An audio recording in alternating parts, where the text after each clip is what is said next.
My name is Mark Thurman. I'm a network support engineer for a local wireless internet service provider named Simply Bits, based here out of Tucson. Um, my job basically entails uh, managing a network along with our VoIP systems. QoS and um, routing are some of the biggest tasks that I make sure are maintained, um, basically working, and that nothing goes down. Um, with that, we use routers that are called Mikrotik001. They're not a local or a US company, they're actually Latvian, but they are comparable to that of Cisco. And I am basically creating this vlog, um, as will be my first, but I wanted to give those in the US or those that speak English a video to how to configure these routers because they are very durable routers. They're comparable to Cisco. They lack the support of Cisco, however. So if you have an issue and you need to figure out how to configure something, you actually have to do the research. And there's documentation on the Mikrotik wikis, and it is vast. However, I'm one that likes to watch video, hands on, click by click. And it's a lot easier for me to do this stuff with a video. Um, I've actually had to basically piece by piece watching web pages or go in there and pretty much ignore all the audio and just watch them click around. Um, with that being said, I'm hoping this video will help anyone interested in these routers as they are great for residential use as well. They're pretty much enterprise grade routers, but for the cost of what you might pay for a high end Linksys, router or Netgear, I guess Nighthawk or whatever the newest um, routers are. They're very, very configurable. In fact, uh, they can they have ports that can be configured to any one you want to be your WAN and firewall rules to go along with it that can be configured. Um, this is basically a 493. It's an older router, but it is nonetheless um, no less effective as one of the newer ones. The processor might not be as good, so you may have issues with too many rules exceeding, say 200 rules. It might bog down. It doesn't handle IPsec as well as the newer ones, such as the 8 850 that I have currently running this network. However, for home use, if you've got less than 100 megs, as that's all these ports are capable of, it will work just fine, and it will function just as well as a Netgear, with even allowing you to customize it to only allow certain outside users to log into it if you wanted remote management or you wanted remote, um, you know, anything on these things. So I will start off with the basics. This, like I said, is a 493. 4 is the router version, so the model pretty much. 9, the second number is how many ports. It has 9 ports, one here, 8 in the front. And then the 3 is how many mini PCI slots for wireless cards. 3. This one can handle 3. Um, some of them have none. I have an 850 which has 5 ports and 0 wireless, but it handles IPsec encryption very well as it has a dedicated chip. So there's different routers for what you're looking to do. Personally, I have a secondary access point or a non connected access point that I just have thrown off in the living room. So I don't need wireless on my router. I just want it to do IPsec for if I'm L2TP with IPsec tunnels into my house from remotely from my cell phone. I can do that. That is basically why I love my tick, and basically I work with these every day. So if you have any questions, feel free to put a comment in there. I will read it and try to maybe make a video to clarify anything I may skip over.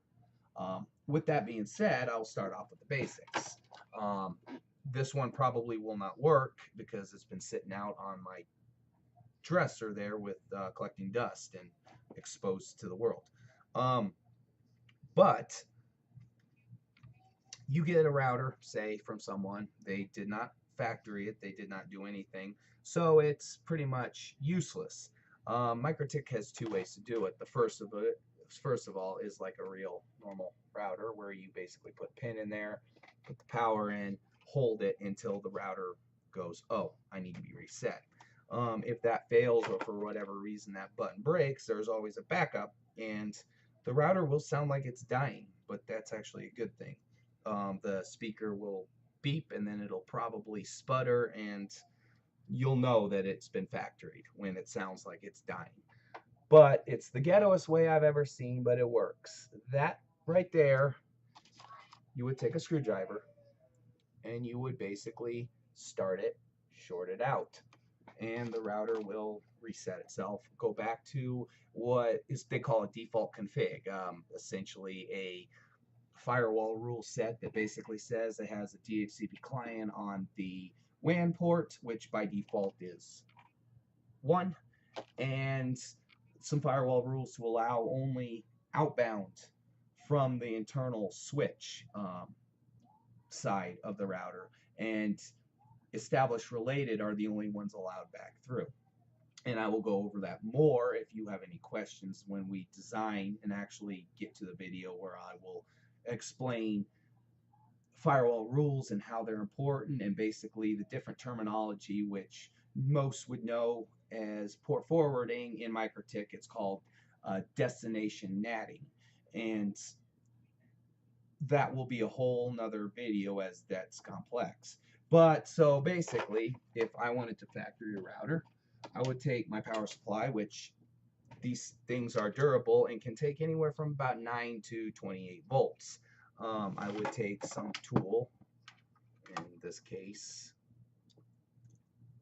I'll use an Allen wrench set, and I will hold it onto the button for and depress it while I plug it in, and the router will go through some startup stuff, realize that it's being reset, and it will basically boot up into what's called the default config.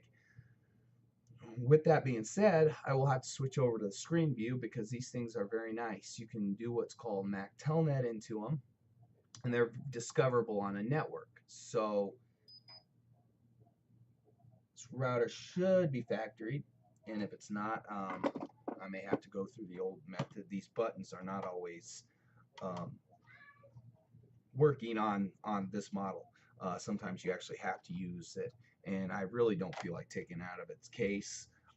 Luckily I know the password for this, so I can actually just reset the defaults from the config.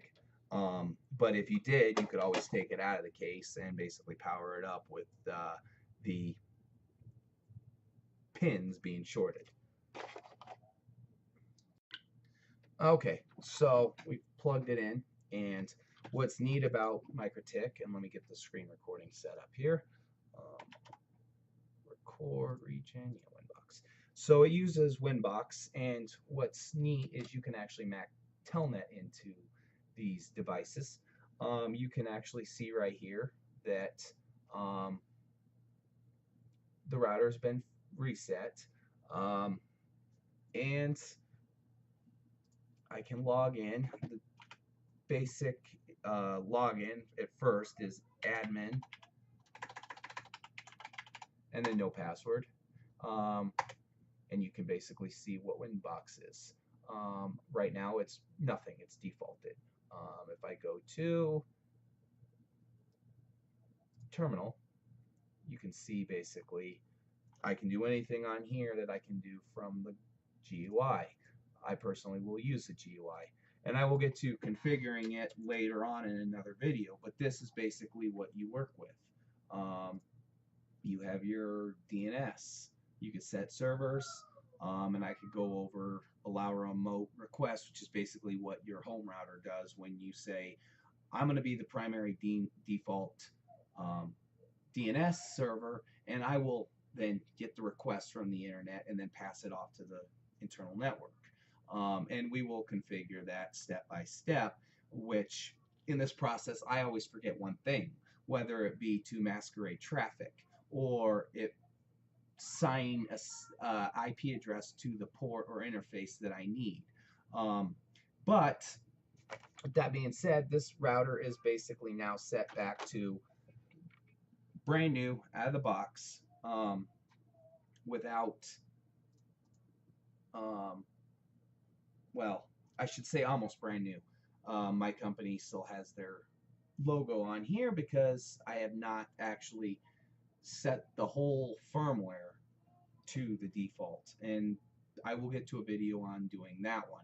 But for beginners, this is basically starting off a clean slate, how to get a router that was unknown who used it and factoring it to a point that you can now um, work with. You can log in with the default, and then slowly build your router up from there. I hope you enjoy this video, and if you'd like to see more, please let me know. I will put a few of them out here, and if no one seems interested and everyone seems to go with Cisco because, let's face it, Cisco is good at what they do, I will probably stop this and go on and do my actual real job.